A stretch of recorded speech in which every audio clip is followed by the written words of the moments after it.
Welcome to the Inner Sauce. It's a podcast about stuff. Yeah. SauceyFam! What's going on, guys? How is my peoples?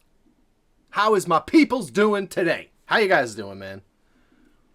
I hope you're all well. Hope you're enjoying your August, your 2022 edition of the month of August. It is currently August 10th. You are listening to the one and only The Inner Sauce podcast, baby. That's right. That's right. Episode 5. Episode 5. Oh, brother. Personally, I'm just thankful to be sitting down currently. I have recently taken up the art of cycling. Looking for ways to get in shape that don't involve running. I've always hated running. Even when I was a wee lad, I hated running. But after racing motocross and snowcross and having large pieces of machinery launch off of racetracks and through my kneecaps and 11 years of football, and my knees are just not a fan of running. So, I'm down 26 pounds since I started really focusing on diet and exercise again. 26 pounds. Back to $2. $2 even. I'd like to see myself get somewhere around 180, but that's neither here nor there.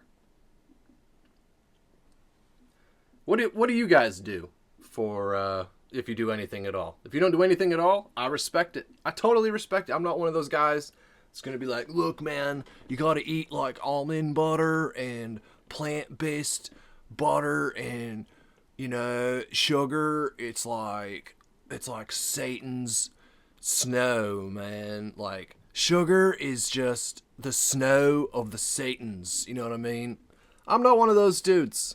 You do you, I'll do me, and maybe we can hang out by a campfire later. I don't care. I hope you're healthy. I hope you do what's right for you and to maximize your longevity on this amazing, remarkable planet that we call home. I hope you do. But I'm not here to preach about any of that crap. For one, I don't know enough about it. And for two, I'm sure I've made equally, if not more, poor decisions than you have. So, enough about that, man. Enough about that. Just the jello that is my legs at the moment made me think of it. So, yeah. Today I want to talk about, kind of want to keep this little theme going that we've had through the first 4 episodes, and just kind of pick a topic or an area of life and just discuss it together. So, like I've said in the past, that's generally going to be something that is going on in my current everyday life. And this is no different. This is no different. Both of my daughters are in field hockey for the first time in their lives, giving field hockey a go. They both love it, absolutely love it. I think they are the ideal builds to be great at field hockey. But obviously, I'm a little biased, all right? A little, okay? You know, And this past week, they had practice as usual. But Saucy Mom had a doctor's appointment at the same time as their practice. So, SauceyDad to the rescue. No, I attend every practice. I try to miss none, if possible. But this time it was just me and the girls. And my son came along with us. But this is, so that's where my topic of the day stems from. I like to try to find a word to kind of keep us centered. But I took my old man's advice. That's right. You're still right. You're still right, Dad. I'm 34 now. I've been 34 for 5 days. You're still right. All right. God, give it up already. He told me to use bullet points. It's a great suggestion. I tend to veer way off topic because I'll have a thought about something not totally having to do with what our topic is, and I'll just go off on a rant on that. So I'm going to try it. I'm going to give it a whirl. I got some bullet points here. But I'm going to give you a little backstory first as to why this is such a thorn in my side at the moment. Like I said, this is my girls' first time ever playing field hockey. And the way the program works up here, it's a fall sport, obviously. But the way the program works up here is they start as a team, I want to say it was June. So they do 1 day a week practice for June and July. And then by September, they have tryouts and whatnot. And that's when the actual season starts. This is our first time doing this. Again, it's the first time ever doing this. My girls are very smart girls, very witty. But they struggle. And I think, obviously, our kids are a representation of their parents, right? But they struggle with self-confidence a little bit in social settings. Not uncommon for an 8 and a 12-year-old, right? Not uncommon. But, so my little backstory is a couple weeks ago, okay, a few practices got rained out over the practice season, if you will. So they had to schedule some dates in August for girls like mine, who this is brand new to them and they need to learn before tryouts come along. You know, they still have no idea what to do when it comes to playing an actual game. So they rescheduled some dates for August, but a couple weeks ago, we had to travel to a different school for our girls to scrimmage against that school's girls. And there was enough spanning the age groups where they broke it up into 3 games. There was a little kids game, kind of middle-aged game, and then a like junior high right before high school aged game.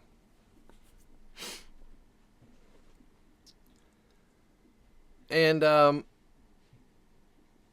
they gave my oldest daughter is almost my size, and she's 12. Very tall.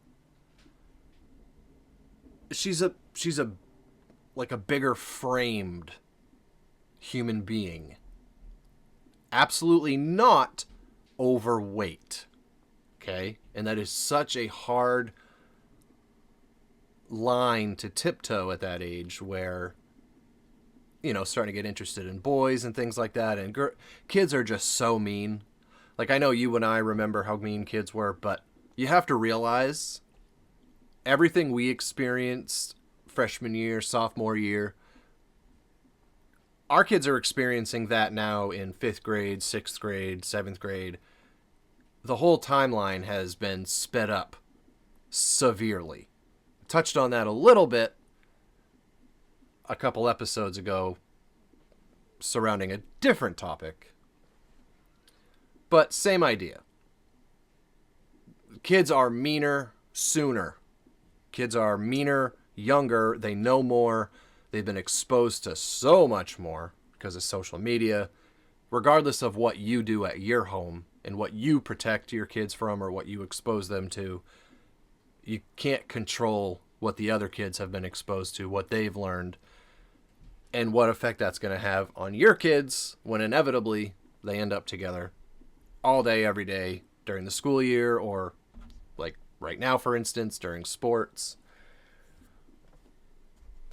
But we get to this scrimmage, okay, and up until this point, they've just been playing with their schoolmates, basically, kids from their area, kids that go to their school, kids that are on their team. So for the first time, they walk onto a field with a ton of girls. A ton of girls. Our program is still somewhat new. So immediately, just visually, putting myself in their shoes, it's very intimidating. They have full-blown uniforms, and they look like a team. Our girls all have random t-shirts on, and, you know. So they pass out jerseys. Okay. They pass out jerseys for the kids. And I'm watching my daughter, I'm like, she's doing so well. She's doing so, for somebody that is brand new to the game and still doesn't know the fundamentals or the actual process of how the game is played, how to play defense, what is defense, how to work the ball, everything about it. Still brand new, right? So I'm watching her and I'm like, man, she's putting in a lot of effort, but what is going on? And the field is so big. I happen to be down towards my younger daughter's game at the time, kind of rooting her on, trying to get her to stay engaged and attack and just be involved. So I start making my way down to my older daughter's game, and I notice she's playing with one hand. Like, she's playing with one hand on the stick. I'm like, what the heck? So I look closer, and her jersey, it literally looks like a piece of spandex. So every time she puts two hands on the stick and tries to do anything, it makes her jersey and her undershirt ride up. Completely, like, ride up. Now, I was way ahead of all the kids my age when I was her age as far as size goes. I had to have special order helmets in football and just everything. So whenever they gave out sort of a one-size-fits-all jersey or anything like that, I was always uncomfortable. And I'm a boy that always did very well in social settings. I was always the clown that never struggled making friends, or I thrived in social environments. Always did. And I guess somewhere along the way, we just haven't done a good job of instilling that level of confidence in them. And I don't know how much of it is a lack of something from us and how much of it is just society today in general, because I have since talked to parents and their coaches, and apparently this is super common. It's almost every single kid. So something's going on that this is the norm now, which is just not good. It's not good, right? You want to thrive in social situations because that's inevitably what your life is going to depend on. When you get a job, when you go to college, when you go to high school, it is essential that you know what to hold on to, what is worth processing, what is worth or what is not worth any of that. What you just let bounce off you, what you laugh at, how to respond to certain things so people know, well, they don't really care what I think, so it's not worth picking on them, right? But I'm watching her, and she's so much bigger than all the other girls. I'm talking like height. She's bigger than Saucy Mom already, and she's 12. I was bigger than my dad when I was 12. It's kind of funny, actually, to be honest. I just now, in this very moment, thought of that. On my 12th birthday, I was the same exact size that my dad was on his marriage day. I was 5'8", 133 on my 12th birthday. That was on his driver's license.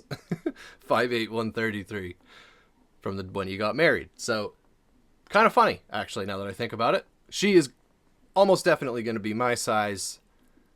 She's just a bigger framed girl. So, she's not overweight. She's very active. They're always outside. They're always doing stuff. She's very active. But the jersey fit her super tight. And, you know, she's 12, ladies. You know what that means, right? It means more than a stomach. There's other things coming into play now. I'm sure you kind of get what I'm saying here. I've never been through that. I'm a boy. I've never lived that. So I have no idea what self-doubt or what demons she has going on. But all I know is I'm watching her try her hardest with one hand on the stick because the other hand is holding her jersey with all of her might, keeping it pulled down so it doesn't ride up and expose her belly and her back and everything else.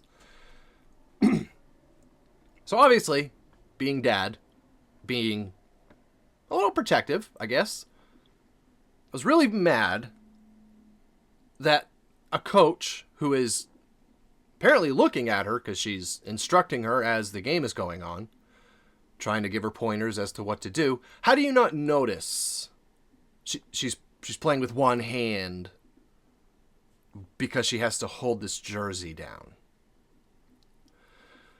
So I went over there, okay, and by the time I had got to her game, they were breaking for the end of the first period. They were letting all the girls go get water. So as she's coming off the field, I met her as she was coming off the field. I'm like, nice job, babe. You're doing awesome.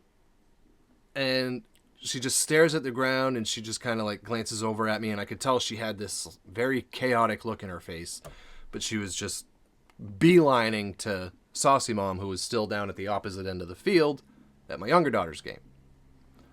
So I turn around and I caught up to her and I'm like, what's going on? And she instantly, full breakdown. I felt so bad. I'm like, wow. Like, I noticed it, but I didn't realize how severe it was mentally for those 15, 20 minutes that was going on. Full breakdown. Full-fledged panic attack at a new school, surrounded by a bunch of new people. So I was kind of running out of ideas. I felt very helpless. I just felt very lost. I didn't know what the right thing to do was. I didn't know what to say. I didn't know where to go with it. I knew there was a lesson there, but I didn't know how to make it stick, you know? All I do know is at that age, you don't hear a lot of what mom and dad say. It doesn't really carry a lot of weight because you hear it all the time. They're just my mom and dad. They don't understand, right? There's not much you can do about that. That's just human nature. So knowing that, I was kind of confused. So I just let her kind of have her moment. Me and Saucy Mom were trying to get her to just catch her breath. But she was like hunched over in front of us. Not hands on knees or anything, but like bending down as to kind of try to hide, I guess. Which I totally related to. Because I was, like I said, 2 feet taller than everybody else in my class. And you'd think that'd be a cool thing. But it makes you feel super awkward. I hated it. I remember hating it that I was that much taller than everybody. I always used to stand way hunched over just to try to feel like I was at everybody else's level. Honest to God. I remember it like it was yesterday because it was that impactful for me. And so I see that in her face and I'm just like, man, you know, Saucy Mom's talking to her, just trying to calm her down, just help her out. The absolute last thing that I want is for her to give up on this, right? So the next few moments are super crucial as to what taste this leaves in her mouth. So I see her coach had happened to, I don't know if she went to her car or whatever, but she was walking back up the track on the side of the field.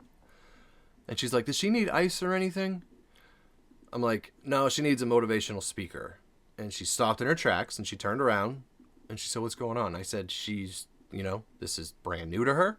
So she's super self-conscious about not knowing what she's doing in the first place. And I said, I'm not sure why, but she has a jersey that wouldn't fit my younger daughter. And it looks like it's painted on. So every time she moves, it rides up and, it's making her super uncomfortable. So she said, I'd love to talk to her. I said, I don't want her to give up. I don't want her to give up. I want this is such a pivotal moment right now, and I really want it to go the right way. I've never played field hockey. I've never been a woman. There's so many things that I don't relate to that I have no idea what to say. And hearing it from Mom only goes so far. She goes, can I grab her? I said, absolutely. So I told Saucy Mom, I said, look, let's just go. And you could tell it's the last thing she wanted was for us to leave her. But I knew that's exactly what the moment called for. So I told Saucy Mom. It was super hard for Saucy Mom to do, obviously. She's Mama Bear. She loves her kids. She is a absolutely amazing mother.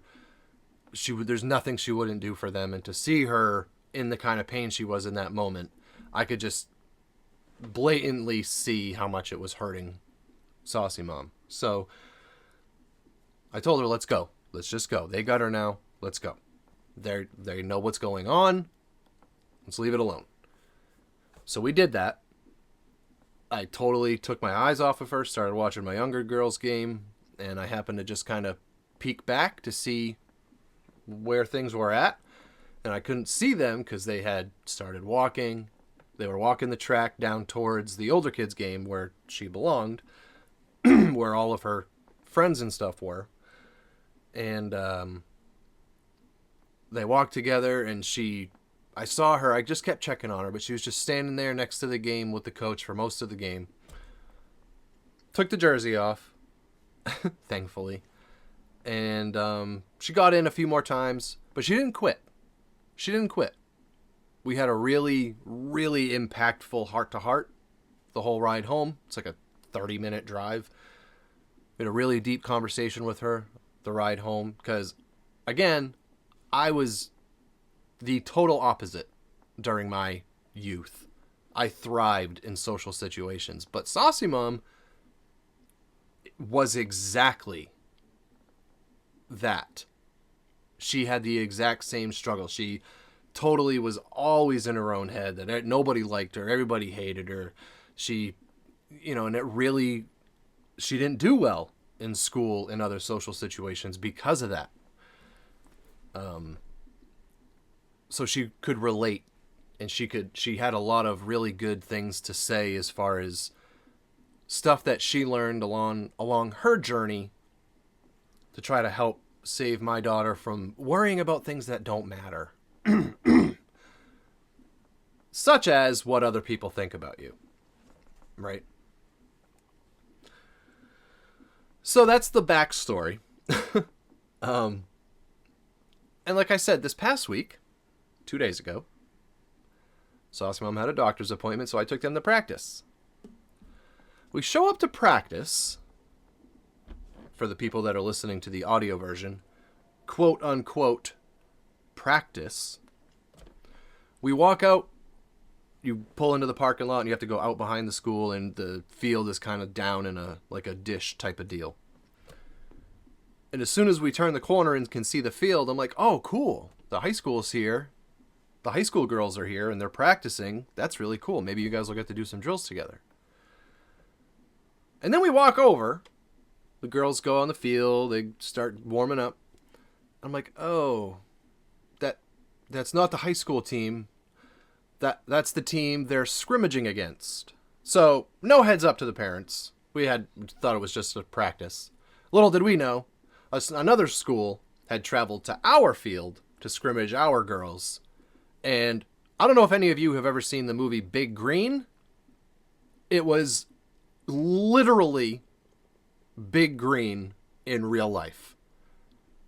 This other team had all black uniforms. Of course they did, right? Just for the maximum intimidation factor. All black uniforms. It literally looked, at the very least, like a high school team. They had, their goalie was all fully decked out. You know, they looked very sophisticated. Come to find out, they're a Class A field hockey team. Our girls is a brand new program still. It's like 2 years old. So it was the most unorthodox thing that I've seen in quite a while. It was literally like all I could picture was, it was like my high school football team scrimmaging against the Patriots or, you know, LSU or something. That's literally what it looked like. We don't even have a goalie. We don't have a goalie. So they start the scrimmage. I mean, it was like 10-1. We happened to score. We have one little girl that's just picked it up immediately. She's got a very bright future in the sport of field hockey. But she happened to score on them. But we don't even have a goalie. Not only that, our girls, because the practices were only 1 day a week, and they happened to get rained out 3 weeks in a row in July, they went over a month between practices. And these are girls that don't know the game to begin with. So those were very crucial days that they missed. So we're out against this team that knows everything about everything when it comes to field hockey. And our girls, like I said, don't know anything about anything for the most part. You know, they're really just now starting to get the grasp of it. So right there, especially at their age, like that's tough, man. That's really tough. And I do not want to get misconstrued in this episode here. I am totally not for the participation trophies, okay? I think that is one of the worst things that has happened to how we raised kids in this world. So that is not at all what I'm saying. It is absolutely good. It is necessary to not only experience losses, but to experience gut-wrenching losses, like embarrassing losses. That is, you get so much more than that, than some blowout victory. You know, it's not even comparable. So that's not what I'm saying. But through this, getting beat up by these semi-pro 10-year-olds, my daughter was given the jersey. Again. But this time, Mom wasn't there. This time, it was just Dad. And like I told you, on the way home, you know, a few weeks prior, when this happened, on the way home, one of the things I said was it is absolutely crucial that you never, ever let yourself, for lack of a better word, suffer out of fear. Okay? Absolutely never can you let fear win or control your process, your thoughts, your actions. That is not an option. You cannot do that. I said, if you're given a jersey that is obviously not something you can play in, it's up to you, okay, to say something to the coach. Now, should the coach probably pick up on that? The first time, I mean, yeah, but I get it. Ton of kids, whole bunch of stuff going on, a million things going through her head. I totally get it. The second time, now I'm starting to get a little hot, you know? This was a big deal, like 2 weeks ago. I know you didn't forget about it. I just, that one really... So anyways, that was part of our combo. And again, Mom's not there. It's just Dad. So I'm watching very closely from the other side of the fence. I see her get the jersey. I see her put it on. She looks down, immediately turns around and looks at me. And I moved my hands like this. Speak up. For the people that are just listening, I move my, like you're making a mouth with your hands, and I just mouth to her, speak up. Without skipping a beat. She looked at me, I did that. She immediately turned to the coach and said, I can't wear this. It's way too small. And I was just like, ugh. We could leave right now. We could leave right now, and that's a win. That's a win. I was super proud of her in that moment because, I can't relate to it. But at the same time, after what we went through the first time around, I know how big of a deal that was. Like that's a big step for her. Just knowing that that's totally okay. That there's nothing wrong with voicing your needs or voicing when you're uncomfortable. Speak up, Nobody should have to feel like that. Nobody should ever have to feel like that. That's not okay. So you got to do something about it. And she did. So I was super proud of her. However, again, when I was her age, they had to special order my stuff because none of it fit me. So the coach takes her jersey, gives her another one. She puts it on, and it's like, it has to be the same size. It was just stretched out or something. But it was almost the same exact situation. And that's, at that very moment, the second I saw her pull it down and the way it fit her, I was like, yeah, well, I can't see her going in again and saying this one doesn't fit either. And I was right. She didn't, a lot of you guys that have been following my journey, that that's one of my biggest deals that I've always tried to work on with myself, especially recently, is doing things like that, like speaking up when I'm not comfortable or when I'm not happy, or asking for help. That's really what it boils down to, is asking for help. Whatever that might mean in whatever scenario you're dealing with, asking for help. I've always struggled with that, especially since the whole recovery thing that made it a lot harder than it ever used to be.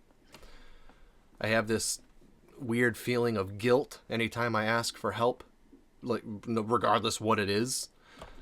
And that's definitely something I'm working on. So again, our kids pick up whatever they get from us most of the time. So I'm not totally surprised. But yes, so she gets the second jersey. It doesn't fit. She doesn't say anything. She doesn't want to say again, sorry, this still doesn't work. So she plays with it. And she's playing defense. So she's the closest to me. I'm like in the back of the goal, basically, behind the fence. And she's playing defense by that goal. So she's right in front of me, kind of. But, it's a good little distance to the grass. So I couldn't say anything to her, surrounded by parents from the other school. I think everybody from their town came, is what it looked like. It was just a really intimidating situation. It would have been for me, and I thrived in those kind of scenarios. So I would never show it, but in my head I was just really feeling for her because I know her. She's my little girl. She's my firstborn.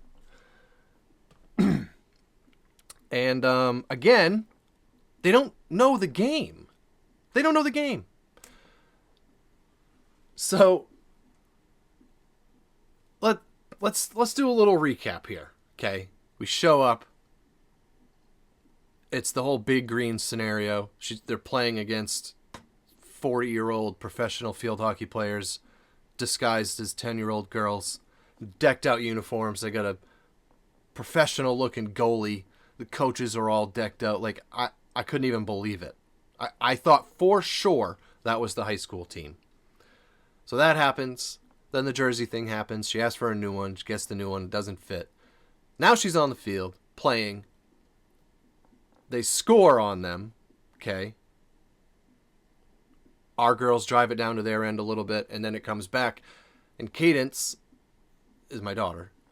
She attacks the ball. I'm yelling, like, attack it, as it gets down to the goal. Because, again, we don't have a goalie. We don't even have a goalie. So My daughter and another girl are playing defense. We have 2 defenders in front of the goal instead of a goalie. You know, I think we should probably address that at some point if we're going to be scrimmaging the Patriots of field hockey. But the ball comes to her, she attacks it, she gets it from the girl, and then she shoots and scores on herself. I was, for a super split second, I was like, oh no, that's the end of field hockey for us. She got the ball from her, she turned and scored in the wrong goal. But immediately, the way she responded to it, I was so proud. She laughed and covered her mouth, and another girl laughed with her, and it was over. I was like, wow, that was awesome. That 2 weeks ago, that would have 100% ruined the entire day. We would have been out of there. But she didn't do that. She didn't let it do that. She laughed at herself. You guys know how I feel about that. She laughed at herself and moved on. But they don't know the game. So every time a girl would come down and, you know, she's waiting for the ball, she's like a forward, I guess you would call her. Everything about field hockey I relate to ice hockey. That's the only... I hope they're the same. I still don't really know. But you're supposed to be between the opponent and the goal, right? So that when they get a pass, you can get it away from them and push it up to your team. Well, she doesn't know that. So she's standing on the wrong side of the girl with one hand on the stick, one hand on her jersey, holding it down. Like, you could just tell she's so uncomfortable. And it just made, like I just said, we just went over this 2 weeks ago. At this point, as many times as you're talking to her during the game, hey, Cadence, move here. Hey, Cadence, do that. Hey, you see what's going on. You see what's going on. Why? It's not even a game, it's a scrimmage. Tell her to take the effing jersey off so she can actually think about what she's doing. Do you actually think she's learning anything? Do you think she's retaining anything about what's going on when she has to hold her jersey down out of fear? Do you think she's learning anything? I promise you she's not. I know I wouldn't be. How can you think about anything else that's going on around you when that's your main concern? And again, she's not even overweight. She's tall. She's a bigger girl, you know? But at that age, in the world we live in, when a jersey that fits all your other friends fits you that tight, what's the first thing it makes you think? What's the first way that it makes you feel? Oh, this should fit me. This should fit me. I must be overweight. That's immediately the thought process. And I don't even have to ask to know. It's been verified in different ways. But that's not all right. That's not all right. So that's what my whole deal is today. Took us 40 minutes to get to this. But I don't care.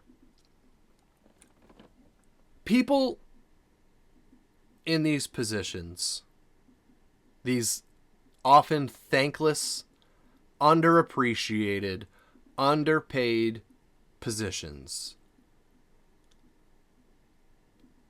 I empathize, but I also, I just feel like you shouldn't take it on if you're not in it for the right reasons. At that, you're not coaching a college team. You're not coaching girls that have figured out who they are socially and have confidence and all this other life experience. You're coaching little girls at a really super pivotal point in their life.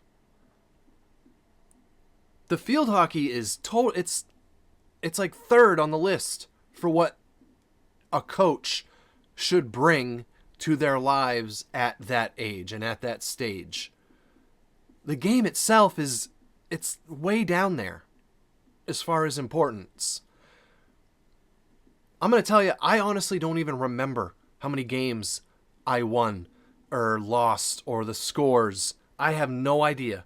Or who scored and whatever else. I mean, I have some memories. But you know what I remember every detail about? The kids I played with.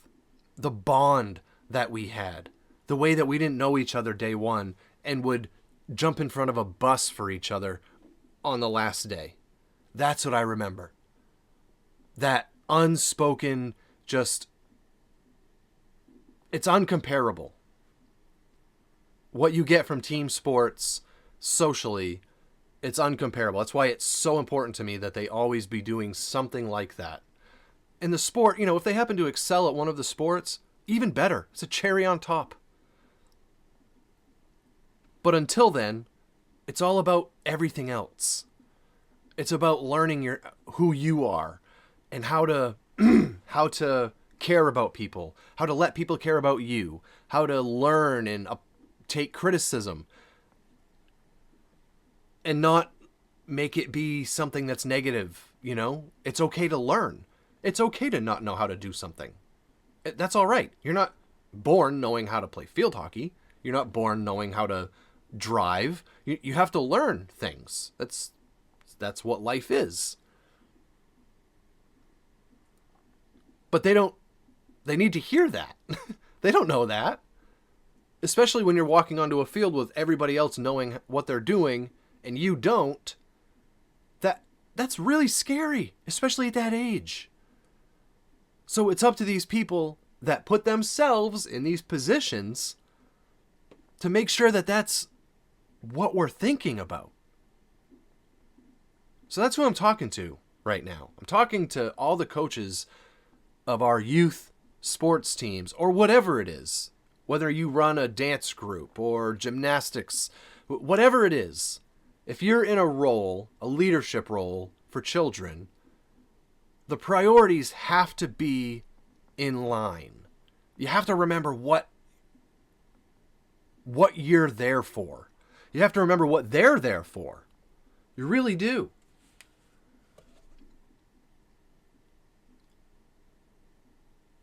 The attention to like, I don't even know how many times I heard her say my daughter's name. Get on the other side of her, attack the ball, get on the other side. So you're telling me you looked at her dozens of times.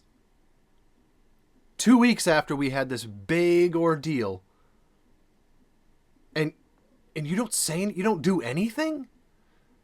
You don't do anything. And her coach isn't a pipsqueak. Her coach isn't some little girl. Like, it just blows me away that she didn't see it and do something about it.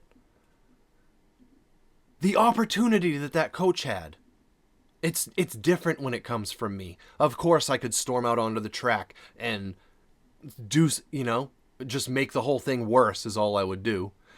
So I'm just like sitting there the whole time trying to send mind waves to the coach. Like, dude, what are we doing? We just went over this. Why are we here again? Tell her to take the stupid thing off. It's a scrimmage. She has a light-colored shirt on. You guys are white jerseys today. That's the difference between her taking something from this and maybe not ever wanting to come back again. The lack of you acknowledging that. And that's what I mean by the opportunity that coach was presented at that time. She immediately, okay, they took a timeout. She ended up taking a timeout. And it wasn't to help my daughter be comfortable so that she could learn. It was to make an example of what she's doing wrong and what not to do. I'm dead serious. So I'm very outspoken. Like I said, I'm not uncomfortable or shy when it comes to dealing with people. Never have been. That's why I am sitting here in front of you. I know some people are going to like what I have to say and some people aren't. And I am totally okay with both sides. But at this point of that practice or scrimmage, I can feel my face just, it's hot to the touch at this point. I am so angry. I thought for sure she was calling a timeout to let them get water and kind of go over some stuff. But then also, all she had to do was, you should take that off. That's obviously not meant for somebody that's built like you, or however you want to present it. But say something along the lines of, I would not want to feel like that. I would not want to have to play with one hand on a stick and one hand on my shirt just to feel comfortable. Take that off and come back in the game. Boom. Boom. At that moment, my daughter then realizes she's not the only one that feels that way. She's not weird or unhealthy or overweight because this toddler-sized jersey is skin tight on her. There's nothing wrong with her. There's nothing wrong with her. You totally gain her respect. You gain her loyalty. You gain her ear. At that point, you gain her ear. She's going to listen to you. She's going to trust you. You have her at that moment. Instead, we call a timeout. Not only do we just totally ignore the fact she's playing with one hand again, but then we make an example of everything she's doing wrong to the whole team. She didn't use her name, but she stood exactly in the position she was in and said everything that she was doing wrong. And I'm just looking at her, the way she's my daughter, the way she's standing, the way she's moving back and forth, the look in her eyes. She was having a really hard time, as any human being would in that scenario. I was so mad. You have to, with kids, man, you have to find a way to be relatable. You have to relate to them so that they don't feel awkward or weird. They don't feel that they're different. You have to relate to them. That's how you get them to trust what you're saying. And then you just have to show understanding that you've been there before. I remember when that happened to me. I was the same way at your age.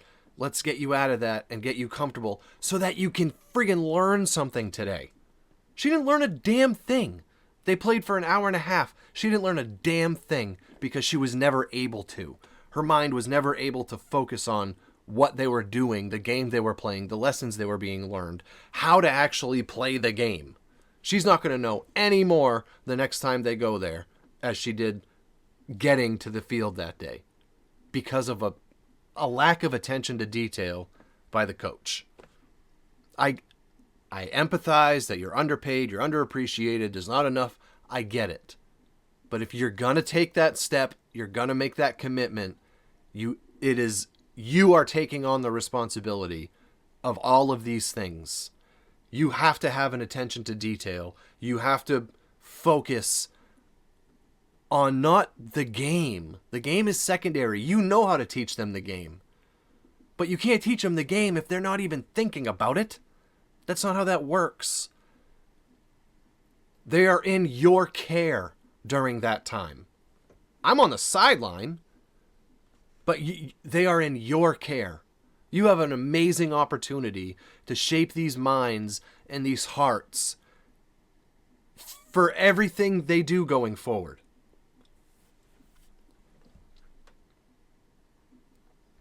Teach them to desire knowledge. Teach them to want to ask.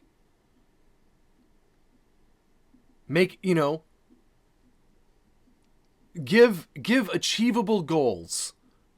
I mean, this is coaching 101, I think. Isn't it? It should be.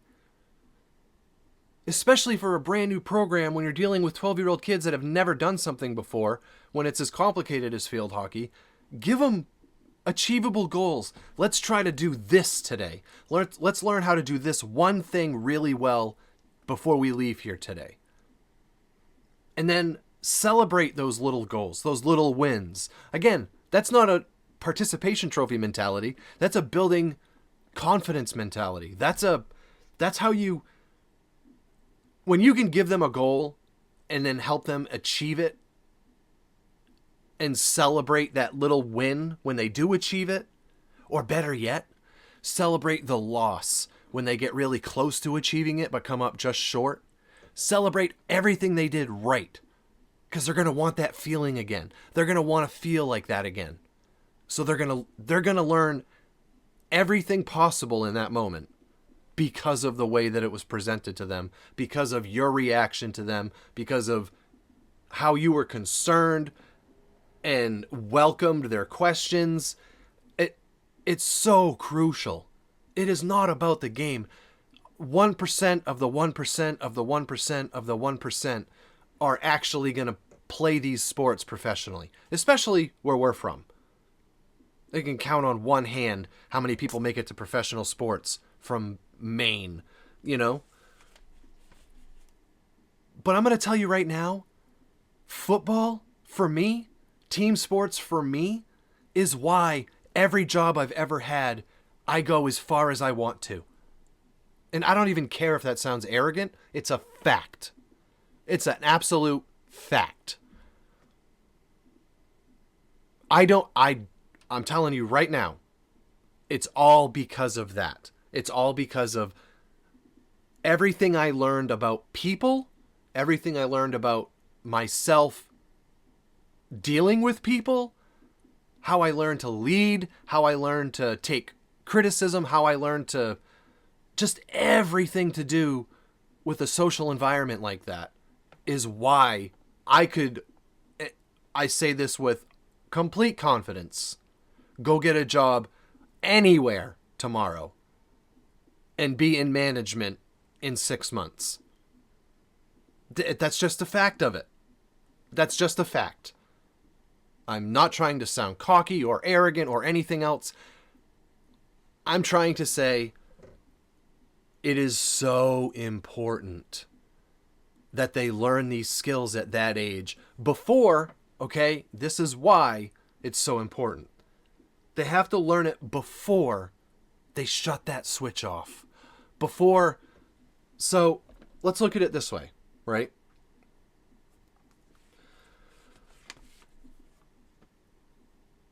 She, even now, okay, if mom would have been there, I'm very confident in saying this would have gone very differently. But dad has a much different vibe to it, right? Much less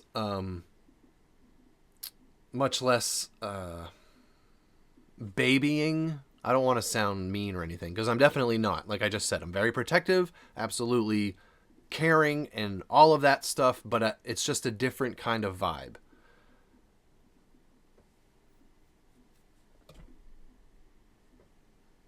If it wasn't for that, I honestly believe if Saucy Mom didn't have a doctor's appointment and she was there with us, that probably would have been our last field hockey practice. Because of a jersey. Okay, because of this coach's lack of attention to detail, because of this coach totally ignoring the blatant uncomfort that she was in, which leads to fear, which leads to everything else. Could have been the last one, which it's not about the field hockey. It could have been the last practice. And everything that she's going to get from that sport and that the teams that she's on, out the window, gone. She's not going to get that now. It's over. Because of it, because of that. It should have been a boom. That one doesn't fit you either, huh? Just take it off. Literally 30 seconds in that whole hour and a half, she'd be focused, learning, retaining information, getting lessons that she's actually going to remember. Guess what? That whole hour and a half was a total waste of time. It was a total waste of time. Total waste of time. Like I said earlier, the one thing that did come from it was her showing she did have the confidence. She had to look at me to get a little reassurance, but she reached out and she said she needed help. She spoke up. She vocalized her uncomfort in the problem she was having. I was super proud of. That's a win. Little did I know, we could have literally left right then and there and gotten the same amount from that day that she did from the following hour and a half.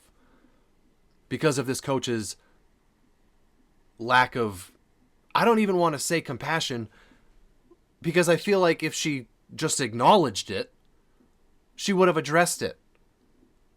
But after looking and talking directly to her dozens of times, she just blatantly ignored it. Again, if it was the first time, I could see. But this was 2 weeks ago. 2 weeks ago, we just went through this. How do you let it happen again? This girl almost gave up on this sport and quit. We all had to kind of rally around her 2 weeks ago because of this. Seems like a great woman, but I'm just, you can't put yourself in a position like that if you're worried about how many games your team's going to win. Not when they're 10, 8, 12 years old. I'm sorry. That is so far down on the priority list. It's so cliche, but it is so absolutely true. It is all about the character that you build during these seasons and experiences with these groups of people that are your age. You know, we're still somewhat new to the area, so she's meeting a lot of these people for the first time every time she goes there. She's meeting new people every time she goes there. That's not everybody does super good in that situation, I've learned. That's super uncomfortable for some people. That's a hurdle for some people. Just that introduction and meeting people, that's hard for some people. A daughter happens to be one of them.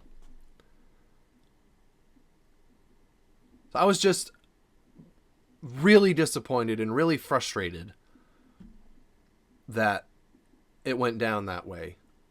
For such a simple fix, you know? Such a simple fix. So, the way I think, the way I was raised to think,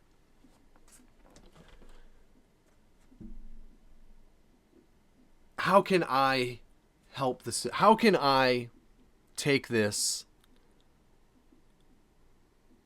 and help her gain something from it? How can we leave here and not let this hour and a half be a waste? How can I word whatever my first words are to them off that field? How can I word it? What can we talk about to keep her interest up and to make her want to keep sticking with it and just grinding it out and just keep learning? And one of the things I thought of, so after they did the scrimmage, they went, and another thing, real quick, this isn't on my bullet points here, but I was thinking it earlier and I never said it.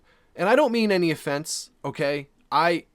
Me, my sister, all of my kids, we grow out and then we grow up. And then we grow out and then we grow up. That's just how all of us grow. I don't know why. It's just our genetics. It's how we develop.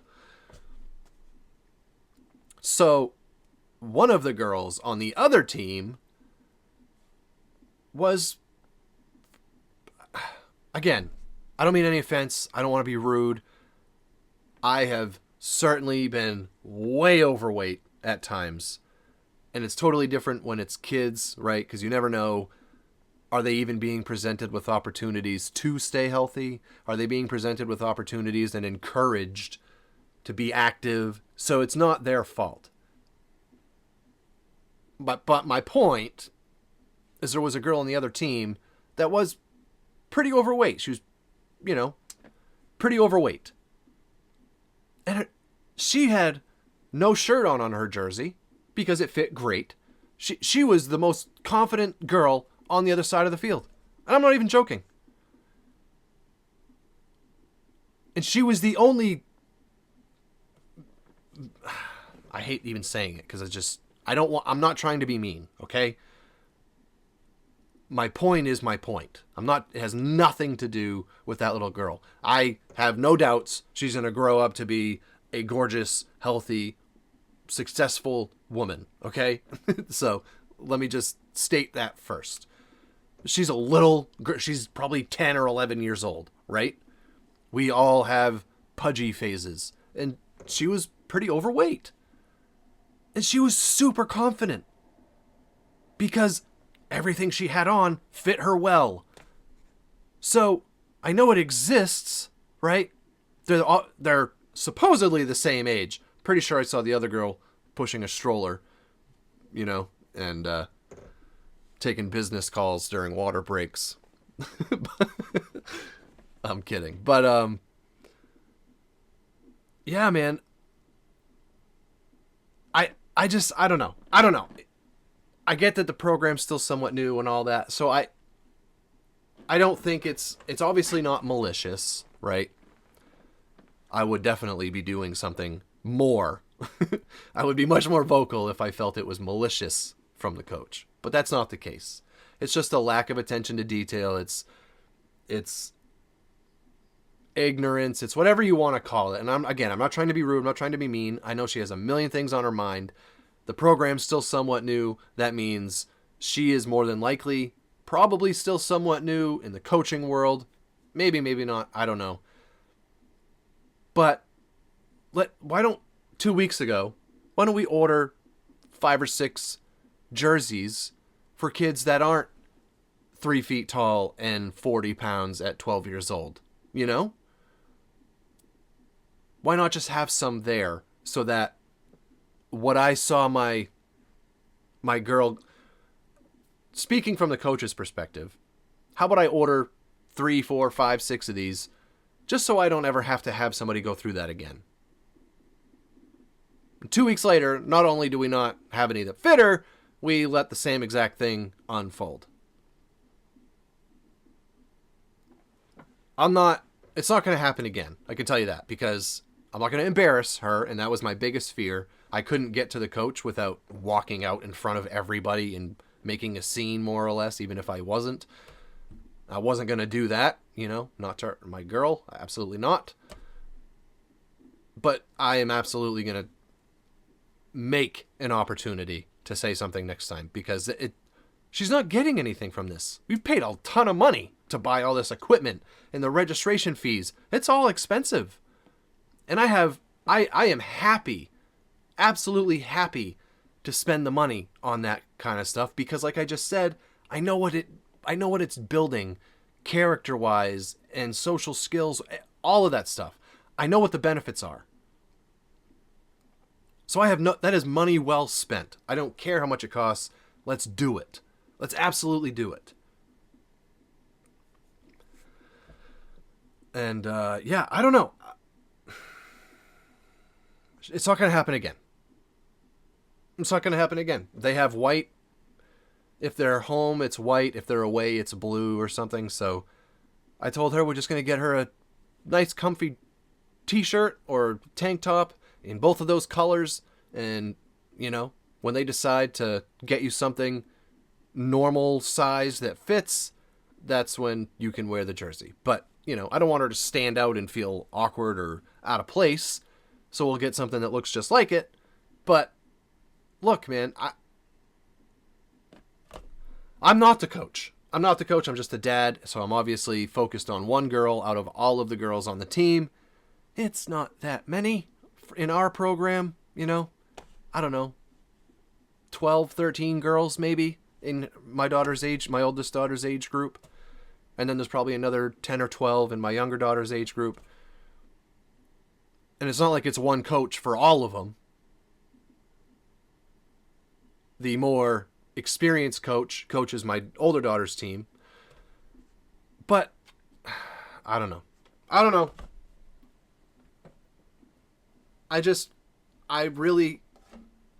would love to get involved in coaching. That is definitely something I will do before my time is up on this earth, is high school football coaching, something like that. And it's not even about the game. It's honestly not. It's not. I win, loss. I just want them to fight. I want them to be competitive, and I want them to build confidence. That's what it's all about. Learn how to fight for the person next to you. Learn how to respect everybody. Learn how to dig deep in yourself and push when you think you have nothing left to give. That's where you learn those things. I remember so many days during high school football, double sessions, right? It's summer vacation. Nobody else is at the school but the football team. Getting up at 8 o'clock in the morning to go get the crap kicked out of you for 2 hours, go home, eat something, lay on the couch just to recuperate, and then all of a sudden it's time to get up and go back to the school to do another 2 hours. I mean, it's brutal. And I remember so many times just not even, I can't move my leg anymore. I can't run another step. I can't do a single push-up. But then absolutely being pushed to that point where I can't do any more, and then doing 5 more of whatever it is. That has nothing to do with football. In my case, in most cases, like I said, the 1% of the 1% of the 1% are actually going to go do something with the sport itself. Everybody else, the stuff that you learn in those moments, man, I don't even know how you replicate that. It's so hard to teach that. Especially as a parent, it's almost impossible. I feel like that kind of stuff has to come from a third party, from a coach, from a teacher, from somebody in one of those roles. So to anybody out there who is taking on coaching, a youth group, whatever it is, if you're in a leadership role for kids, I just beg you as a parent of 3 kids that are in those ages to just please revisit your priorities when you go to the field. Revisit what you want your group of kids to get from their season with you. What do you want them to move on to their next phase of life having learned from you? That's all. That's all. I need you guys to ask yourselves that. And I totally plan on practicing what I preach, when it makes sense for me, schedule-wise or whatever, when an opportunity presents itself, I will be practicing what I preach. I am going to be a coach. My son happened to be born with club feet, and he's had some really big growth spurts over the last few years. And every time that happens, his bones try to go back to the way they were when he was born.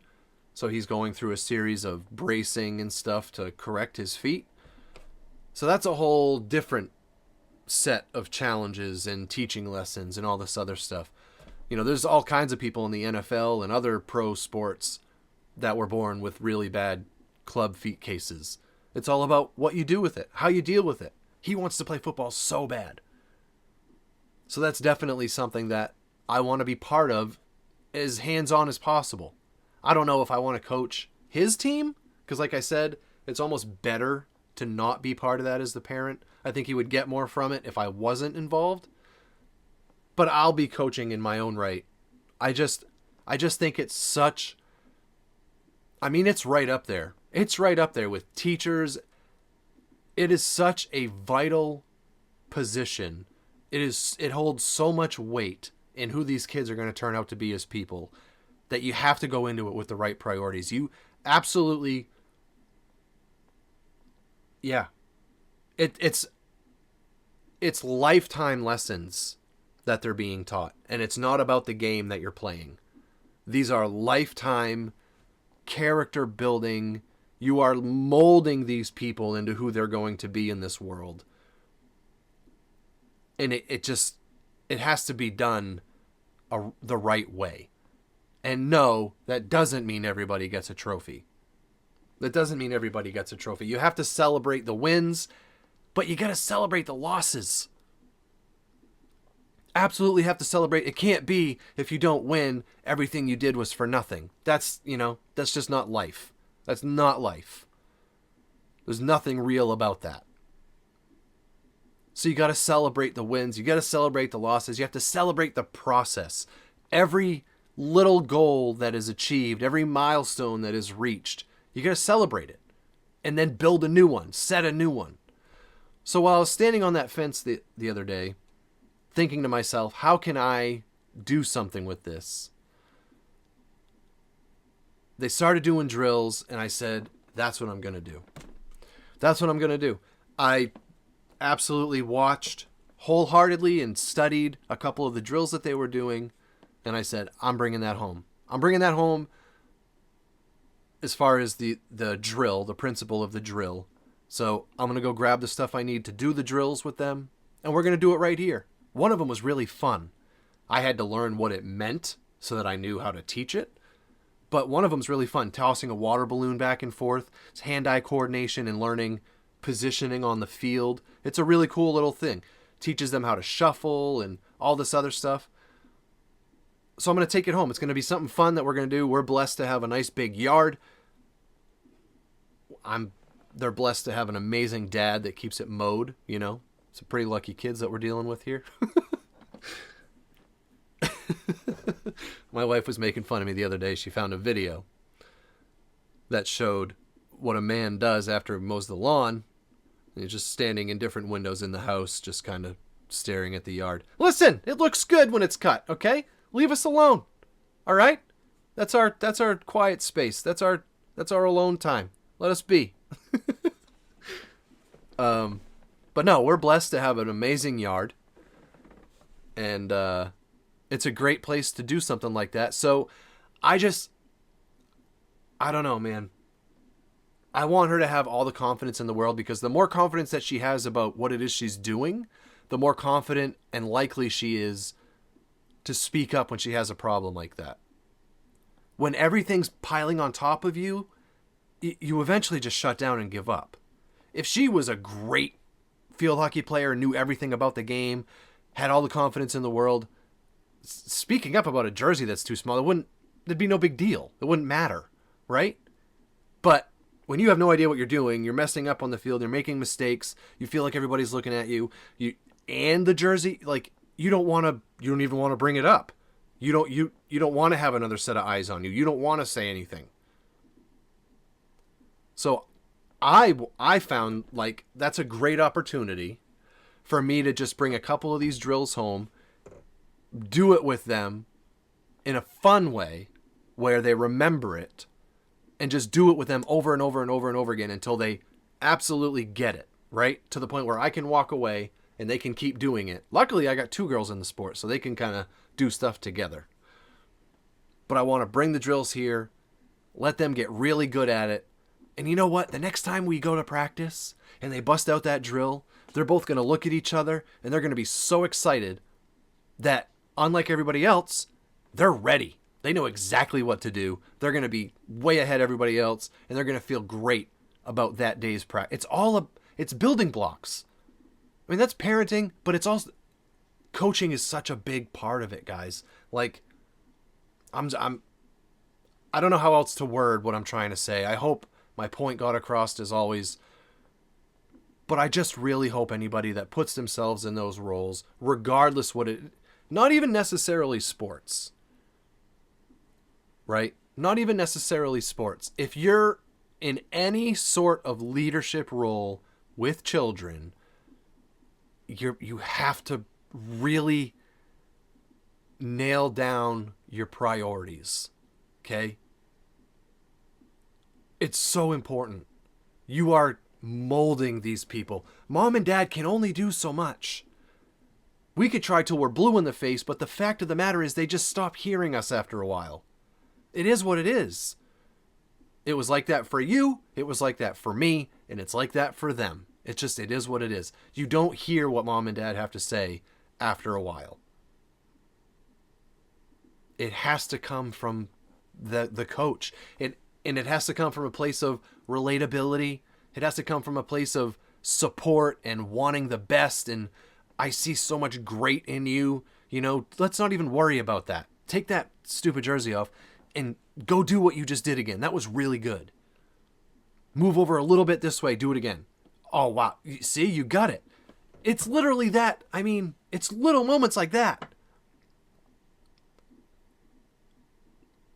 I wasn't the greatest football player by any means. By any means. I was never the fastest. I was never the strongest. I was a tall, string bean, lanky kid. I had to wear a neck brace because my neck was 4 feet long, and if I got hit in the head, it'd snap like a piece of celery. But there was moments throughout my playing career that made me who I am today, and they're all the reasons why you could throw me in the middle of a room of 100 people and I could lead that room of 100 people. I know I could. I have absolutely no question. It's not an if, and, or but. I will learn them. I'll figure it out. But that all started way back then. It was a few different moments. It was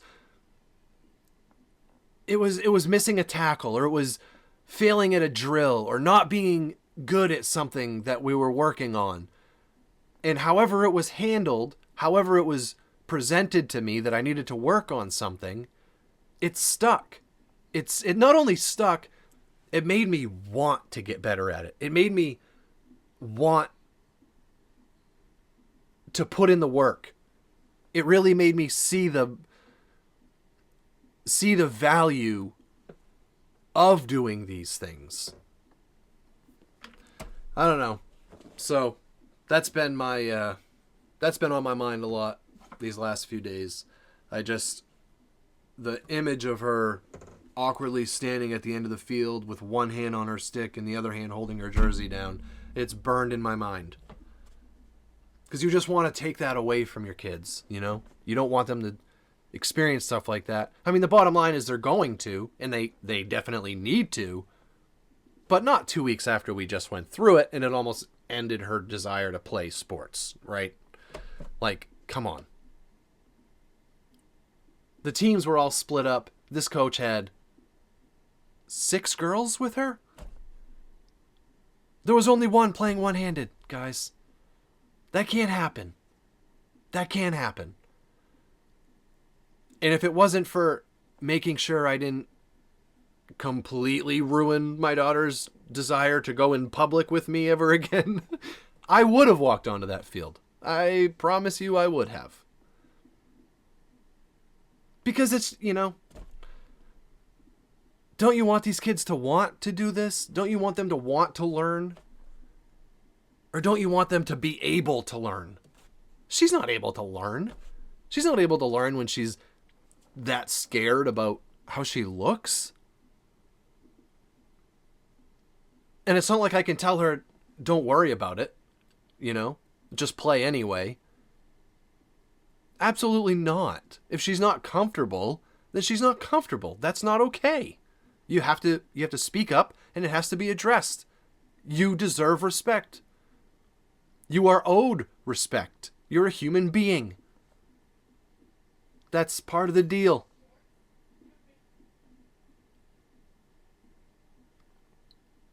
Let me know you guys' thoughts on this whole thing, or any stories that you might have in the same realm as the one I'm talking about. I know we went a little longer today again, but I don't think I've stopped talking in this hour and 20 minutes. 'Cause that's just, you know, stuff that I'm really passionate about. It's not hard to talk about. I am glad I made some bulletin points. I know I went way off course there a couple times, but I do think they helped. So,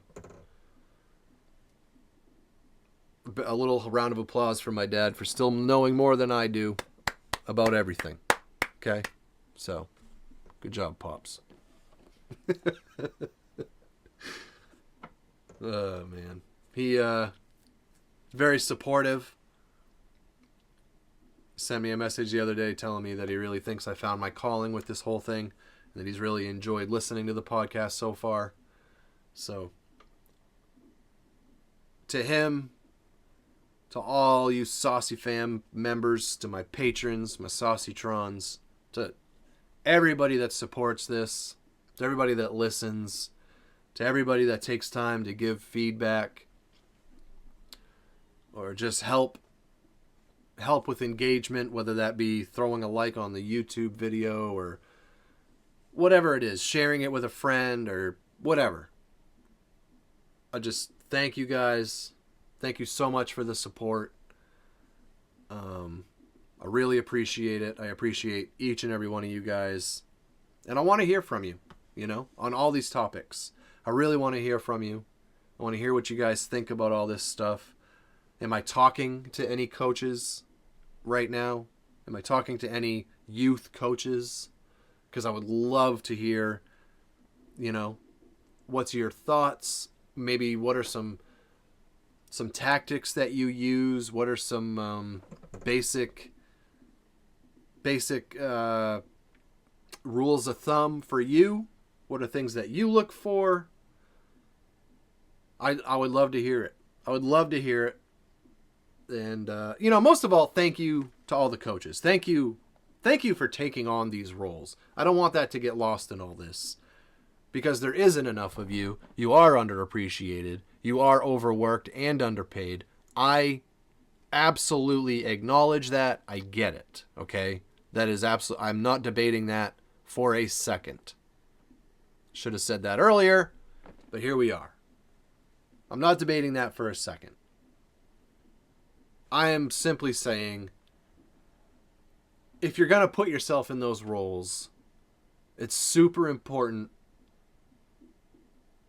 that we're looking out for the right things for these kids. Not just my daughter, okay? I didn't even want to mention it, but I will, I guess. When I was kind of max rage during that whole deal, like I said, a ton of people came from the other school to support their kids. And there was a woman sitting next to me with somebody else. And me and my son were standing about, 10 feet from them. And I just heard her say something about, they started laughing and they're like, look at that girl. She's just standing there. Why is she just standing there? And I turn and look back at my daughter, and she is just standing there because she's holding her friggin' jersey down so her stomach doesn't come out, or her back, or whatever. Like, I'm pretty impressed with myself that I didn't embarrass everybody at that point. I'm growing, I guess, is what that means. 34 is, I've found wisdom. As temporary as it might have been. Oh, boy. Yeah. I hope you guys have a great rest of the day. Thanks for listening. I'll see you guys next week. This has been The Inner Sauce. I'm your host, SauceyDad. Check us out on YouTube if you haven't. Check out the Patreon page if you haven't. The podcast is everywhere that you can listen to podcasts. Thank you for all the support, guys. I love you. I'll see you next week, or talk to you next week, whatever it may be. Take care of yourselves. Take care of each other. Stay safe out there. Say it with me. Peace out. SauceyFam.